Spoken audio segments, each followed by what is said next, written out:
नमस्कार, मी रेणुका. तर तुम्हा सर्वांचा माझ्या यूट्यूब चॅनलमध्ये फार फार स्वागत आहे. तर किचनमध्ये कित्येक वेळा असा प्रसंग येतो की कोणतीही भाजी नसते आणि आज जेवणाच्या वेळी कोणती भाजी बनवावे हा विचार पडतो. तर आज मी तुम्हाला किचनमध्ये एकदम सोप्या पद्धतीने मिळणाऱ्या अशा साहित्यापासून एक रुचकर अशी रेसिपी बनवून दाखवणार आहे, जी तुम्हाला नक्की आवडेल. मग उशीर कशाचा, चला सुरू करूया आजचा व्हिडिओ. मग ही रेसिपी बनवण्यासाठी सर्वात आधी आपल्याला याची एक ग्रेव्ही बनवायची आहे. तर त्याच्यासाठी आपल्याला एक मिक्सरचं भांडं घ्यायचं आहे आणि यामध्ये 1 कप बारीक चिरलेली कोथिंबीर घालायची आहे. त्यानंतर आपल्याला याच्यामध्ये 5-6 लसूणच्या पाकळ्या घालायच्या आहेत.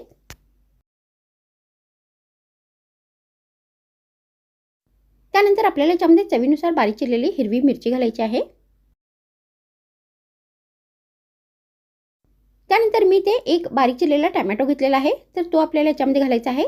त्यानंतर याच्यामध्ये आपल्याला 2 चमचे शेंगदाणे घालायचे आहेत. तर मी ते शेंगदाण्याची सगळी साले काढून घेतलेली आहेत. मग आपल्याला याच्यामध्ये 2 चमचे फुटाणे घालायचे आहेत. आणि आता या सर्व साहित्याची एकदम बारीक पेस्ट बनवून घ्यायची आहे.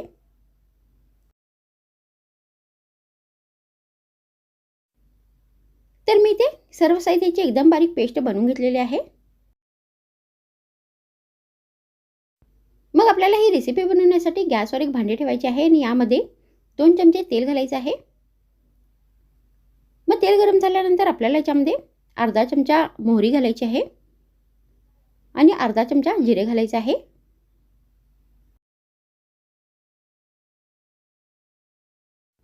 मग हे दोन्ही तडतडल्यानंतर आपल्याला याच्यामध्ये एक लांब चिरलेला कांदा घालायचा आहे.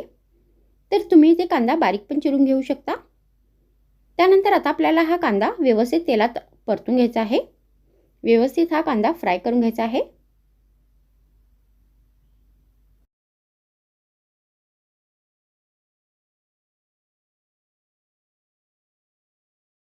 मग कांदा व्यवस्थित फ्राय झाल्यानंतर आपल्याला याच्यामध्ये 10-12 करडईची पाने घालायची आहेत.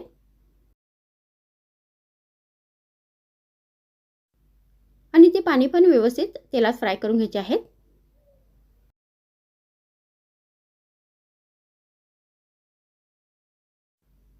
तर आता इथे हे सगळे साहित्य व्यवस्थित फ्राय झालेले आहेत. त्यानंतर आपल्याला याच्यामध्ये अर्धा चमचा हळदीची पावडर घालायची आहे.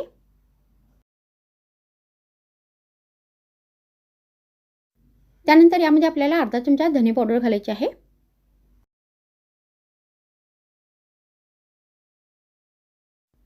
मग यामध्ये आपल्याला चवीनुसार लाल मिरचीची पावडर घालायची आहे.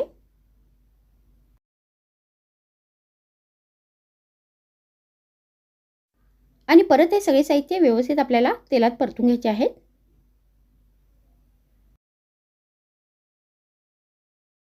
मग सगळे साहित्य व्यवस्थित फ्राय झाल्यानंतर आपल्याला याच्यामध्ये ही जी ग्रेव्ही आहे ती सगळी घालायची आहे.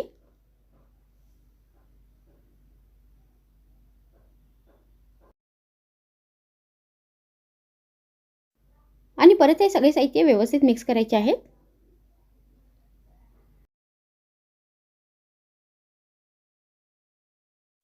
मग आपल्याला याच्यामध्ये 2 कप पाणी घालायचं आहे. तर आपल्याला ही जी ग्रेव्ही आहे केवढी पातळ हवी आहे ते बघून आपल्याला याच्यामध्ये पाणी घालायचं आहे. तर मी ते 2 कप पाणी घातलेले आहे.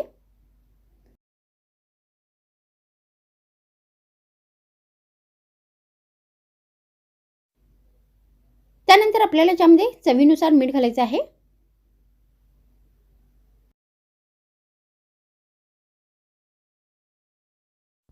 मग आपल्याला याच्यामध्ये चवीनुसार गूळ घालायचा आहे.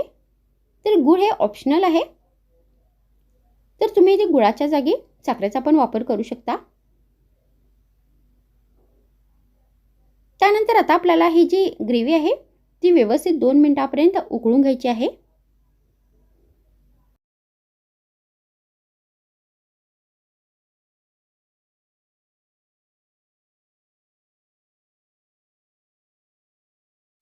तर आता ही जी ग्रेव्ही आहे ती उकळू लागली आहे. तर व्यवस्थित आपल्याला ही उकळू द्यायची आहे. तर आता इथे ही ग्रेव्ही जी आहे ती व्यवस्थित उकळली आहे आणि हा रस्सा जो आहे तो बनून तयार झालेला आहे. तर तुम्ही असा हा बिनभाजीचा झटपट रस्सा बनवून गरमागरम भाकरीबरोबर नाहीतर भाताबरोबर जेवणाच्या वेळी, नाश्त्याच्या वेळी बनवून सर्व करू शकता. तर मग आजच्या व्हिडिओमध्ये इतकेच. पुन्हा भेटूया आणखीन एक नवीन रुचकर रेसिपीसोबत. तर मग थँक्स फ्रेंड्स वॉचिंग माय व्हिडिओ.